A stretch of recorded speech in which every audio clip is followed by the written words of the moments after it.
Sebuah rumah dan toko kerajinan tembikar sabu antiques di Jalan Sunia Negara nomor 744, Banjar, Pesanggaran, Pedungan, Denpasar Selatan, diamuk si jago merah Kamis 17 Maret siang. Insiden ini diduga dipicu dari api dupa. Sebanyak 5 Brandweer atau mobil pemadam kebakaran milik Badan Penanggulangan Bencana Daerah Kota Denpasar dikerahkan untuk melakukan pemadaman. Ditemui di lokasi, pemilik rumah bernama Ninengah Persi menuturkan kejadian bermula ketika mereka sekeluarga membanten dan sembahyang di rumah tersebut. Kemudian mereka pulang kampung ke Kecamatan Tembuku, Kabupaten Bangli untuk mengikuti persembahyangan.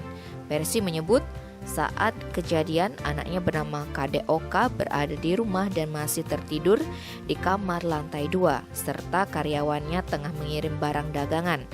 Namun di tengah perjalanan menuju Bangli, wanita ini ditelepon anaknya yang mengabarkan toko mereka terbakar. Kade Oka menambahkan saat sedang tidur dia mencium bau asap. Ketika dicek, dia melihat api sudah membesar di lantai 1. Tidak ada korban jiwa dalam peristiwa tersebut, namun kerugian yang diderita ditaksir mencapai 500 juta rupiah hingga 1 miliar. Tim Bali Express melaporkan.